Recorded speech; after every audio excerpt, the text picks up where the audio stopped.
is there a trip like that? I know you used to go to the Bahamas every year and run your 5K. Like for me, this is, you know, tank filling central. I know I'm going to come back like on this like spiritual high. I'm going to be rejuvenated. I'm going to be tan. I'm gonna be all those things. I'm going to get to soak in just some incredible time with some incredible people. Are there trips like that for Joe that just fill all the buckets? It's not necessarily a place, but anytime I go somewhere and I forget what I was doing before I left is where it really opens things up, because you get those consecutive days and they kind of like fuse together. But when you go on those trips, you're like, I gotta go back to my life, but I don't remember much what's going on there, Yeah, it's always beautiful when you come back and you're like, well, I don't remember what I was doing before I left, and I can start fresh. Yeah, no, that's beautiful. So what's going on in your world? How's last 2 days been? Good. It's a consolidation phase, and these are my favorite to describe to the audience, and the worst to actually experience. And everybody goes through them. I mean, but the biggest and most dense senses of loss come in the consolidation, because you're thinking about like cutting some fats out, cutting some things that weren't supposed to be there, and they feel like a million tiny little breakups, because like it or not, you form emotional attachments with things in your world, and when they leave you, they're not always under the best circumstances. So there's a little bit of loss, a little bit of sadness that goes along with this, but I know great things always follow this phase. And how long for you do you intentionally go through consolidation phases, or do they just show up? Well, a little bit of both. This one showed up, and I usually take the cues where once they start happening, I like, oh, the pit's on fire, and I'll start just dumping stuff into the consolidation pit, get it all over with, right? Well, the house is on fire. We might as well. What? Let's spread it to the garage. There's some trash in the backyard. Let's put it on. Yeah, no, I get that. It makes sense. Like, if that's the direction the horse is running, might as well take advantage of it. Yeah, no, totally. And when you go through a consolidation phase, some people don't deal with loss well. Loss for a lot of people can be detrimental. It can deviate whole swaths of their life. When somebody dies in their life, like it's a huge deal for people. When a divorce happens, or a loved one, a child moves away and goes to college, like those moments, those big pivotal moments, like, yes, we should recognize our feelings, and yes, you're going to have to navigate, grief and anger and struggle. And like you said, there's even a little sadness right now during the consolidation period. Like, there's nothing wrong with that. But for some people, it's a train wreck. Yep, for sure. And they never recover. So how does Joe move through a consolidation period where you're going, you know what, I feel the sadness. I realize I'm releasing and letting go, and some things by choice and some things not by choice. How do you navigate a consolidation period where you release things? Well, there's no natural resolution. So if you're going to get resolution, you have to create it yourself. So I asked 2 questions. Number one, I'm introspective, so I have to do this. It's just part of the gig. Number one, could I have done something different to either resurrect or save it? And number 2 is, am I going to do something? And if I can't answer both of those questions, it's got to die and it's got to move on, because I have no intention. I couldn't have done anything. It was just happenstance or whatever. Sure. And I don't want to do anything about it. So put it in the ground and put the headstone. And I think for some of those things that, sometimes that's easy. Sometimes it's like, well, you know what? Yeah, I've been meaning to get rid of this anyway. I've been dragging it around back here, and other things are getting consolidated, so throw it on the fire. But sometimes the things that start on fire aren't things that you want to let go of. Sometimes there are people attached to that. For sure. And those are the tough ones. Like, it's one thing to say, you know what, I'm going to let that hobby die. I'm not going fishing anymore. I'm going to sell my fishing poles, and I'm going to chuck that in the consolidation pile. But, your buddy Tom, who you go fishing with all the time, is the casualty of that. Yes, right. So how do you navigate the relational casualties that a lot of times are attached to the consolidation? And that's part of when a relationship is destroyed because of it, it'll get to decide that, you know what, this person took some injury and it wasn't fair to them. And then I'm not going to say I'm going to resurrect it, but I'm going to do whatever it takes to make those ones right. And if there was a wrong that happened, It's not like pull it back in and make it there, inauthentically, but it's like, I want to make sure that I leave without any damage, or can't be fallout from what my, decisions. Well, and sometimes it's just an opportunity. I always coach people, like, sometimes it's just an opportunity to reframe things. Sometimes, you stopped going fishing and you sold your fishing poles and you decided, you know what, I'm going to invest that time differently. We're consolidating that hobby out of my life, or whatever it might be. And, that means I'm going to spend less time with Tom or whoever, but that also means that this whole sphere opens up time-wise for me. Sure. It means that Well, Tom and I might not get to spend time now. I get to spend time with Terry, who I've been meaning to spend time with. And you know what I mean? There are those trade-offs. And I think for a lot of people, when they get into those loss phases, you can either hyper focus on what you're losing, or you can turn and go, you know what? Yes, it is a little sad, but man, look at the opportunities that lie in front. Well, and we'll call it 95% of them. You knew all along those things shouldn't have been there, and they were already create a mess anyhow. But when you get super focused on that 5, it seems like there's more of that than the other ones, and that's why I'm super quick about just tagging it as something that should move on from, and trying to move on quickly. But we talked about last show where you have sort of like a lot of things, and you just kind of diversify your options, and then you can fill in a Terry when this one goes away, and maybe just the distraction of having a different thing will make you forget that that was there in the first place. You won't be so sad about it. Well, and I often think about, we moved from New Jersey to Ohio. There were a lot of relationships that got reframed for us. Coming here, we met a whole bunch of people that we had never met before and wouldn't have met otherwise. But we also have people in our lives that we talk to every day that we now might talk to once a month or every 6 months, or we see them once a year. And that includes family, like people that are blood.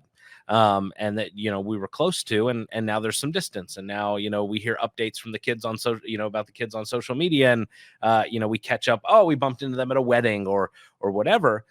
Relationships get reframed throughout life. And I find for myself that I'm healthiest when I handle every relationship that comes my way with an open hand. You've heard me, I'm sure, talk about this at church, but realistically, when people come into my life, I count them as a blessing. They've come into my life, but there may come a season that God decides to pluck them out or pluck me out. And so what do I do to navigate that time? Well, if I keep my mind in that space that, hey, they weren't mine to begin with. They weren't mine to hold. Exactly. But they were there. And whether it's 5 years and 50 years, very few people last a lifetime. Most people are very seasonal in your life.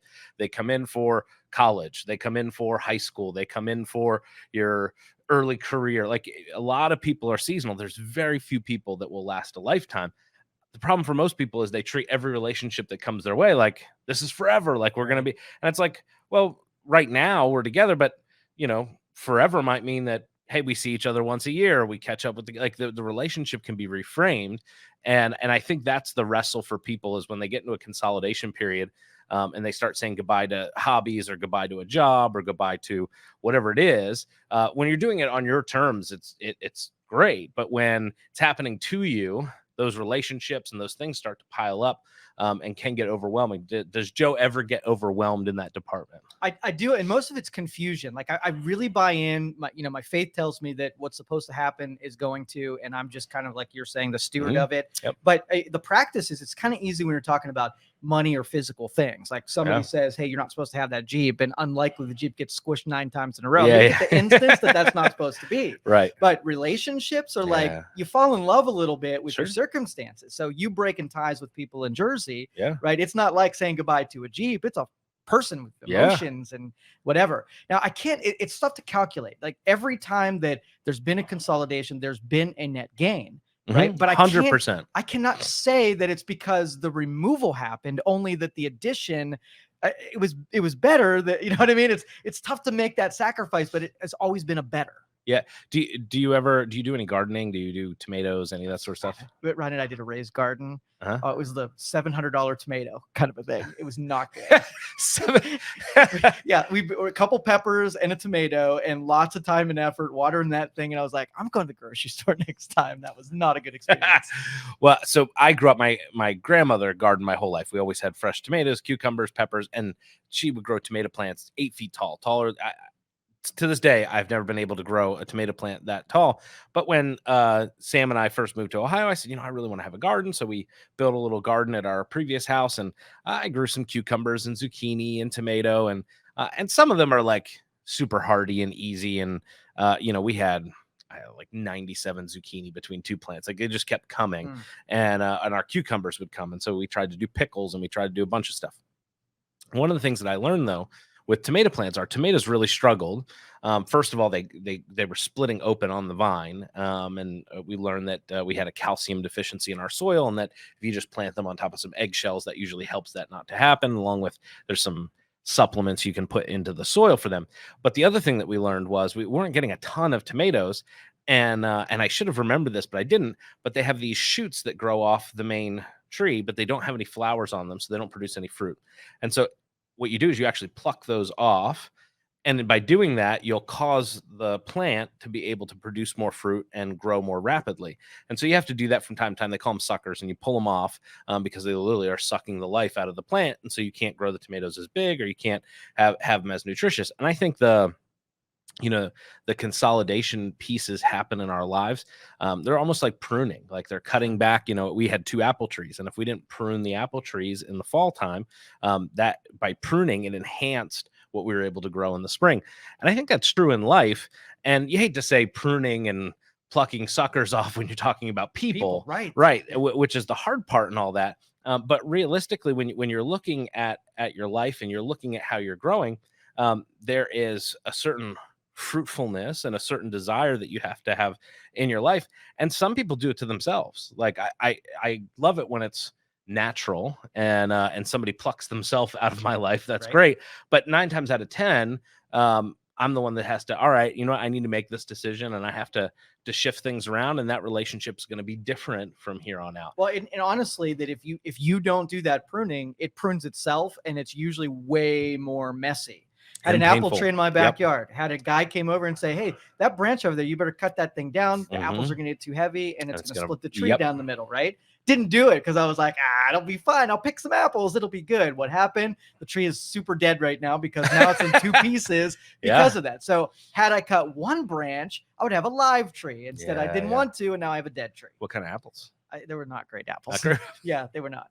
The best apples I have ever had have been grown here in Ohio, and they're at White House Fruit Farms, and they do a mix of the Fuji and the Honeycrisp, and they have an Evercrisp apple.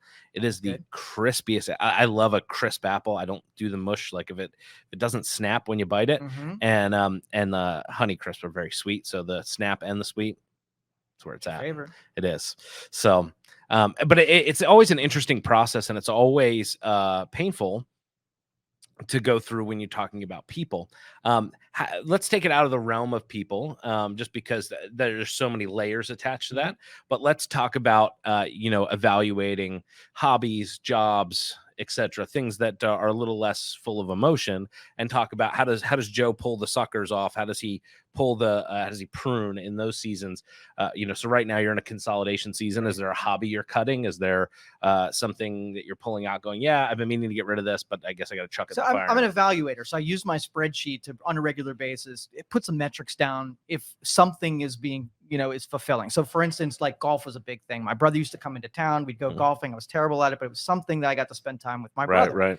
My brother stopped coming to town like that, and so I stopped golfing. So had there been still a value, the real value, then I would have continued doing it. So that's one of those things where as soon as it gets diminishing returns, where I'm putting more effort that I'm receiving in it, that's when it has a chance to get cut. Or I can decide to breathe value into it and keep it alive too. Sure.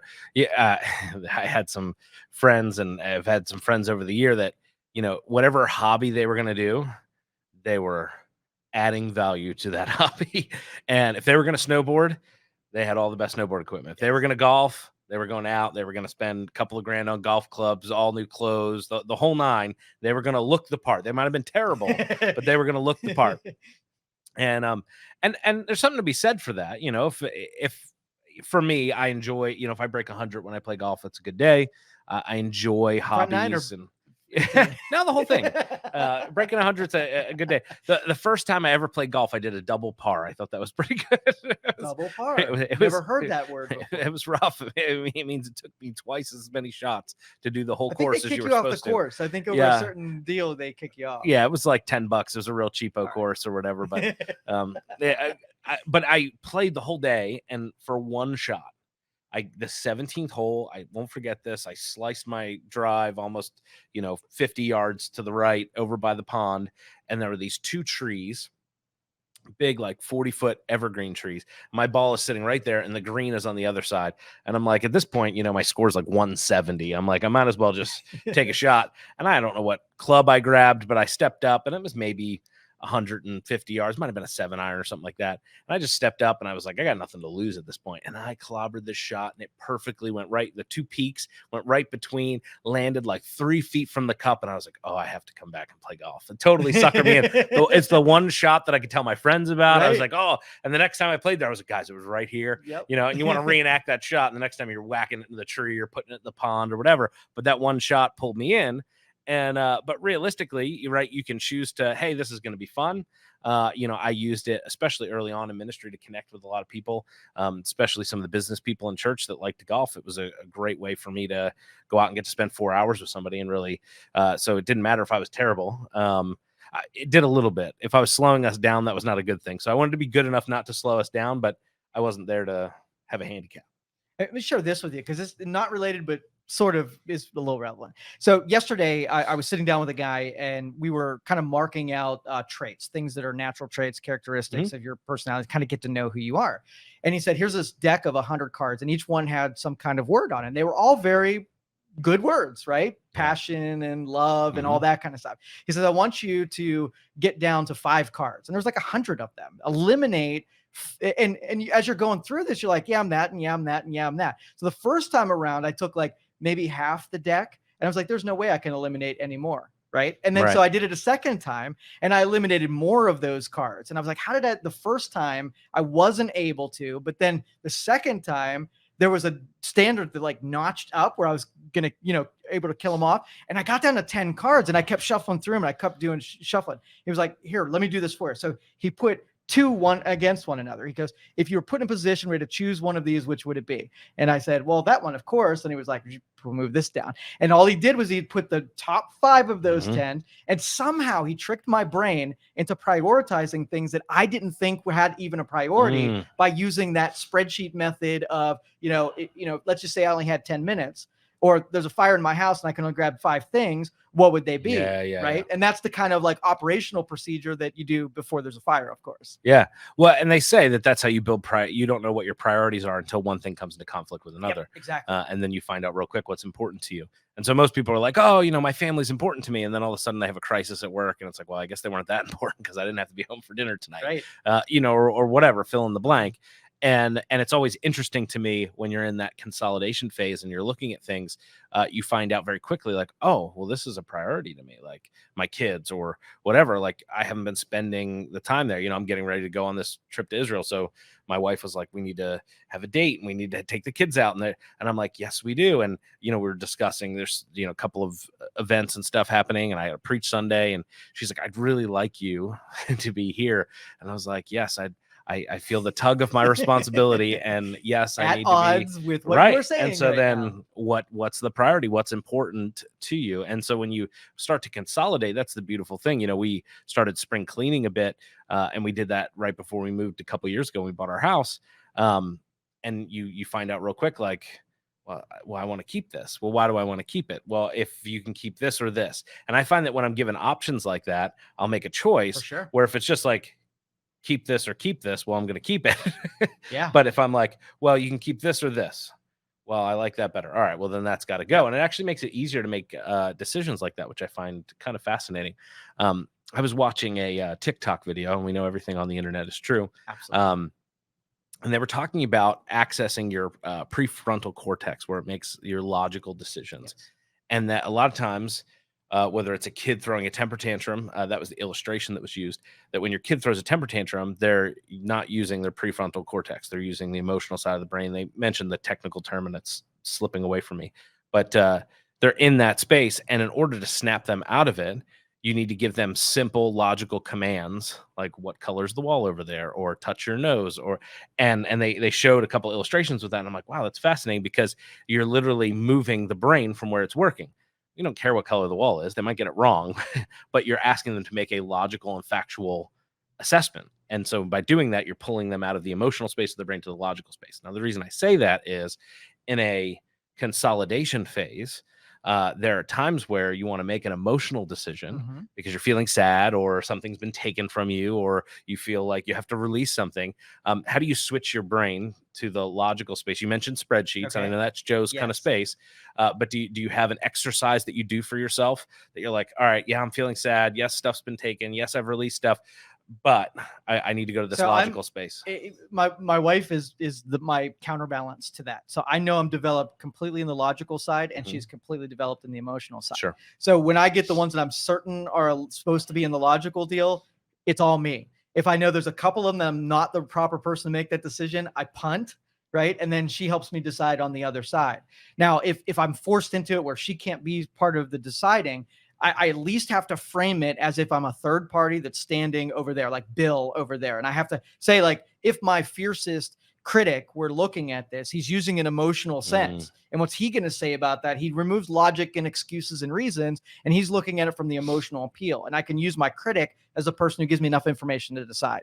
Yeah, it's important because you have to have both. I think in a consolidation, like sometimes you have to have a funeral and you got to say goodbye, and sometimes you got to be logical and willing to, you know what? Yeah, I really want that to stay around, but realistically, I just consolidated a bunch of my clothes, and they're clothes that I have been holding since like 2004 and 2005, and some of them are meaningful. Like one of them was one of the first things. It's a polo that Sam bought me when she came back from Disney in 2005, and it's been hanging in my closet. I don't think I've ever worn it. I think it still has the tag on it, and not for nothing, but it's sentimental. And so, do I want to keep that? Do I need to put it in a tote? And so I went through, and then some of it's just like, oh yeah, I wore that. I remember when I used to wear that, and I'm like, at some point I'll wear that again, or I'll bring that back out with my summer clothes, and then I'm like, oh my gosh, those little elves got into my closet and made the stitches smaller. Dang. And so, I went through and I said to Sam, I said, I'm just going to consolidate. But, some of that, like a sentimental shirt like that, you might have to have a little funeral for and be like, all right, it was great. Sayonara. And you have to have your moment. But then the logical side of you has to be able to navigate and make the decision. So it's almost hand in hand. Sam wouldn't have cared, but it could be calloused of me just to be like, yeah, whatever. I haven't worn this shirt and throw it out. I need to, all right, I pay it its respects and then I move on. Now it may seem silly, it's clothes, but when you start getting into consolidating relationships and people and, decisions like that, well, then you got to take into account, yeah, there are some logical things here. There's some things that are going to happen whether we like it or not. But then, you know, emotional, like you got to give them some space. And we're talking about, two people have to figure out where does the relationship sit after this hobby's gone or after Right. those things, and figure that out. And the tenderness of that is always interesting because some people are fight people in that moment, some people are flight people. Some people are like, all right, fine, you want to do that, have a good life, deuces, whatever. And then other people are like, well, maybe we can play tennis, like, you know what I mean, in that space. And there's nothing wrong with that, but navigating people in this requires, I think, both logic and emotion, where I think deciding which clothes, I mean, realistically, just needed logic to say, I haven't worn any of this in the last 15 years. Time for it to go into a bag and go to somebody else. All right. So here, let me give you some logic maths, some emotional, psychological, logical math. And so let's just say I'm gonna give you two examples. One you're gonna agree with, and one's gonna feel a little slimy.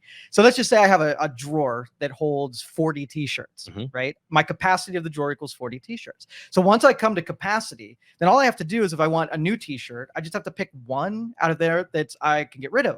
And so I want the one. So it's leverage against the one has to pay the sacrifice for being, counted out of there. So that's is the goal. One is to know what the capacity is, bring it to capacity, and then it's just swapping out. Now, here's another one. Let's just say staffing. All right. Every 6 months, I want to hire somebody. I'm at full capacity. So the staffing thing is I want to bring in someone new and I want to get rid of my worst person. I want to let everybody know that somebody's getting fired every 6 months. And it's somebody's getting voted off this island every in 6 months. And it's the lowest one in the rung. So don't be him. Right. And that one feels a little slimy, but it's the same math. And then everybody kind of knows the math. And if you're, the tribe is spoken. Right. Yes. Yes. I'm sorry. The math did this, not me. So it realistically, obviously, yeah, you can have systems set in place like that, but it's much easier to toss an old t-shirt than it is somebody who you've been working with for 6 months. Especially, and I know the cultures at every company is different. But culture in some places, feels like family. Like you hang out together and you know each other's kids. It's a different dynamic than just, all right, the tribe spoke in 6 months, you're out. That can feel calloused for a lot of people. And that's why I felt it said it would feel. I mean, from a math standpoint, it's really good math for the production of a company. Sure. But I guess just like my truck, if you're supposed to stay, then something will get in the way of my fist. All right. Everybody extend your hands. We're praying for everybody at Youngstown Studio, Youngstown Computer. Joe's firing people left and right. Oh, so good. It's funny. So let's talk about post consolidation. So the consolidation, obviously there's pain, there's loss, there's sometimes grief, and it can be tricky when it comes to people. You mentioned that you've never had a season where you haven't, after a consolidation season, had a huge net gain. Yes, because this is my favorite part. Okay. I put most of my energy into this next part. So let's jump into, all right, let's switch gears. We've consolidated for the first 26 minutes of the podcast. Let's move into the net gain. Let's move into the harvest season. Let's move into the rosebuds that are popping up because you pruned off the dead stuff. So when you remove something, you have a vacancy. If you are intentional about it, you will fill the vacancy with something that had more value than the previous thing that occupied it. If you do nothing, it will just sink into whatever and you'll get no gain out of it. So let's just say I was doing something before and I was spending an hour doing X. Like I was on the computer and I timed me out. I was doing 2 hours on the computer doing Facebook, right? And I was like, I don't like that. I'm going to kill you, Facebook. Now I have 2 hours. What am I going to do with the 2 hours? Now, when I move it over to something, like I'm going to get a net gain, right? Because the thing I killed, Candy Crush. Anything's better than Solitaire, Facebook, right? I'm doing Farmville and I'm still getting a better value out of thinking Facebook. But, and it's not too hard. But if you allow it to be kind of obscure and you can't see what you're doing, then you're always going to get a net loss because it's just going to be worse than you were before. Sure. No, that totally makes sense. And, when you create space, leadership abhors a vacuum. And so for me, I find that when I create space, when I say no to something, like there's always that hole. And my knee jerk is like, all right, well, I now have this 2 hours. I don't want to waste it. I was wasting it with the other thing, or the other thing was good for a season and it died. What do I fill it with? So how do you engage with what's worth filling? What's worth putting in its place? How do you do that? Well, most people don't get to that spot because they've not taken an inventory of what they're doing. You say, how much time did you spend on Netflix? I don't know. How much time did you do this? They just don't know. Yeah. But once you start calculating, knowing the hours that you're spending in there, you can almost place it. Like let's just say it's at the beginning, it's 5 o'clock in the morning. Yeah. There are certain things that are going to make total sense that are better at the very beginning of the day because it's going to give me an output. But think about it this way. If you have a queue of wish I had or wish I was doing, if you kind of thought through those things, it would sort of like give you the motivation to clear out those consolidations because you have stuff waiting for your attention and it's begging you to free something up so you could pay attention to it. So in this consolidation period, what are the things that you're waiting for on the other side that that, hey, once this consolidation is done, I'm going to have the time to do this, this, and this? Say that again. So right now you're in a consolidation period. There's things that are going, some things by choice, some things by circumstance.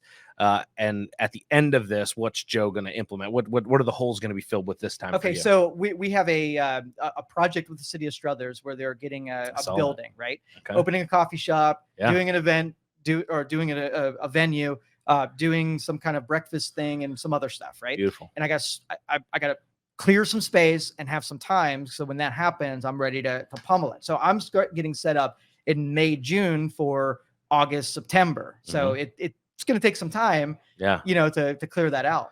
That's cool. And I saw you're doing movie nights again with them, or a bunch of that. Yeah. Nice. People often ask me, like, where do I get this surplus of time? Like, where does it happen? The time compression or time travel? And it's 100% intentional. Like 100% of it is on purpose. Yeah. And it's either by design or by default. It'll happen one of two ways. Yep. I like my wife right now, she's training for a 5K. She has been probably since January, or maybe a little before that, a little after that. And her 5K is coming up next Saturday, the 21st. She's super pumped. And I'm excited. I'm going to be on FaceTime because I won't be here. I'll be in Israel. She's not happy about that. I love you, babe. I'm sorry. Um, but realistically, she's had to carve out time for her. So she had to consolidate some stuff. So what she chose to do is honestly, we've cut back our Netflix time at night so we can go to bed a little earlier so that she can wake up a little earlier so that she can train for the 5K. And it's been interesting because where before the kids would go to sleep and we would go, all right, we have a little bit of time, we'd straighten the house up, whatever. And then it was like, oh, you want to watch a show, whatever. And then next thing you know, you're 2 hours, 3 hours, and it's 11:30. Then you're like, all right, let's go to bed. And then you're groggy at 6:30, 7 o'clock when you got to get up to get the kids out of bed so they can get on the bus. And she wanted to get up and start running at 5 or 5:30. And she's like, if we're going to do this, like, we have to be in bed by, I think it was 10 o'clock. And I was like, all right, well then, do you want to skip out on watching a show or whatever? We might watch a show twice a week now, maybe. But it's becoming more and more rare. And I find that I'm like, at first I was kind of like, we didn't finish that show. Like, I need to know what's going to happen to the main character, Sam. Like, you can't just cut me off for my supply, okay? And so there's one or two shows that I was like, listen, you can go to bed. You're getting up and running. I'm finishing whatever show I'm watching. And, and again, there's nothing wrong with Netflix, nothing wrong with Facebook, nothing wrong with watching those things. But when you're evaluating certain things and you're saying, hey, I need to consolidate some things in my life so that I have space for this, now she ran 5K outside the other day, I think in 38 minutes or something like that. I think she's going to get close to that 30-minute mark when she runs next week. But all of that's because she consolidated this and I followed along.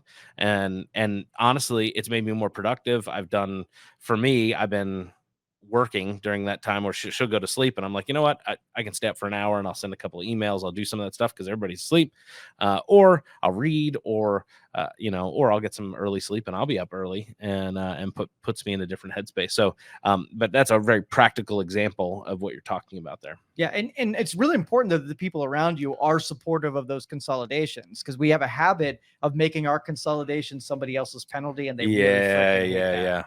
That is so true. I should be able to watch Netflix. Thanks, Joe. And let me, again, this is not directly related, but it's a cool analogy. So when we go on our cruises, like twice a year, I could pretty much count on that I was going to do a massage. Like I loved the massage. Nice. It was my favorite Hot rock? thing. Yes. But they would spend tons of time getting my back in order because I'm pretty strenuous. I hurt it with my running quite a bit. So it was great for me. Since I haven't been going on cruises, it's been like 2 years since I got one. So I said, I got to find someone local that I can get back in that habit again. So the first time I went to this massage therapist, they did the same thing. It was nice and enjoyable. I'm like, yes, right. The second time I went back, they said, here's what, we're not going to do a massage this time. We're going to start to correct the errors. I'm like, oh, correct the errors. This sounds good. I'm fix some problems. It was not at all enjoyable. It was the most excruciating thing. She's like, I'm going to stretch all of your muscles. And that meant put this big metal thing in and like really tear my muscles apart, gave me bruises all over the place. I'm like, wait a minute. It's a medieval torture contraption. I feel great, but damn, that was awful. And then I was like, I'm going back next time. Should I say, can I get the enjoyable massage this time, or should we continue the Where's progress? the oil and the hot rocks? Okay. Yeah, no, totally. That totally makes sense. And it's true, because a lot of times the enjoyable stuff's great, but it doesn't always get you the results that you want. I mean, that's true across the board, whether we're talking health, whether you're talking spirituality, whether you're talking reading a book is not always fun, but the people who read one book a month over a 10-year period will be in the top 1% of their field. That's a stat you can almost take to the bank, because people mostly don't read books after they leave college. And there's access to power and information. There's certain things like that, hey, if you set aside the time, no, it may not be enjoyable. You may not be much of a reader, but there's audiobooks, there's other stuff out there. Or, you may not be much of a runner. Well, that's fine. Maybe you got to be a biker, you got to walk, but doing something for your health is worth doing. And, I think about that even with my kids. I heard this stat. This is going to blow your hair back, Joe. I know you don't have any, but this is going to blow your hair back. Anyhow, is by the time your kid turns 12 years old, they have spent 75% of all the time you will ever spend with them with you. Oh shit, I hate that stat. Dude, that stat stung. I read that stat, my mouth fell open, and I was like, I have to be more intentional. Charlotte's 10. I'm like, oh my goodness, like what in the world? And then, by the time they hit 18, it's like 90%. Wow. which is I do crazy. not. I like my kid. I like Right. being around him. But you think about that, and I get it. You know, they're going to go off and they're going to get married. And I think about now, like, you know, if I see my mom once or twice a year, like I talk to her on the phone and stuff, but we live in different states. Like you start thinking in those terms, and it's like, wow, like for my kids, I'm like, how do I invest more time with my kids? Like, how do I bring them along with stuff Well, that and I that's a do? consolidation too. When that happens, it's inevitable, right? Hmm. And so, like, People hate it when kids go off to college, but yeah, think about the people who come to you feeling their yes, purpose has left the door of the building. how many divorces happen because they fell in love with their kids and not with their spouse? Ah, man, that's hard. Hmm. And then they are looking at somebody who they've, you know, co-parented with and been roommates with for 20 years, and they're like, I don't even like you.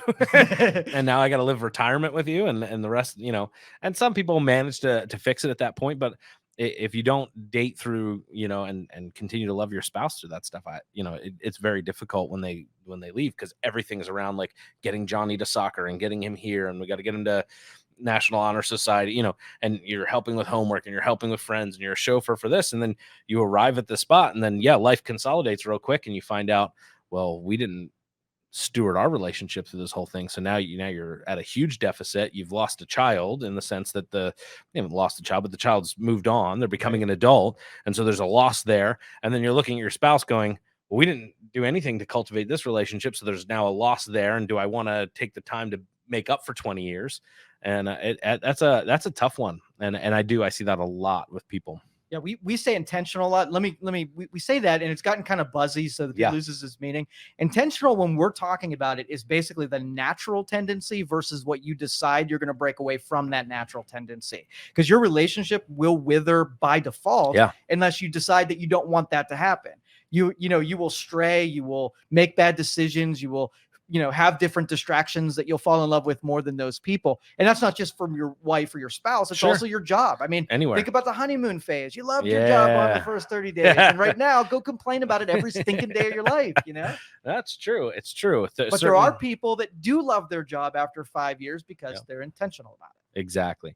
Intentionality is the way through a consolidation period or a harvest period. Doesn't matter whether you're consolidating your stuff in your life. You're going to have to get out your spreadsheets and consolidate and make some logical decisions, but understand there's emotion attached to it and there's people attached to those decisions. And then as you're stepping into harvest, and you're going to have this great new season where you get to put new seed in the ground and eat new fruit. That's awesome. But make sure you're intentional about it, or it will gobble up time. So intentionality is the answer to both things.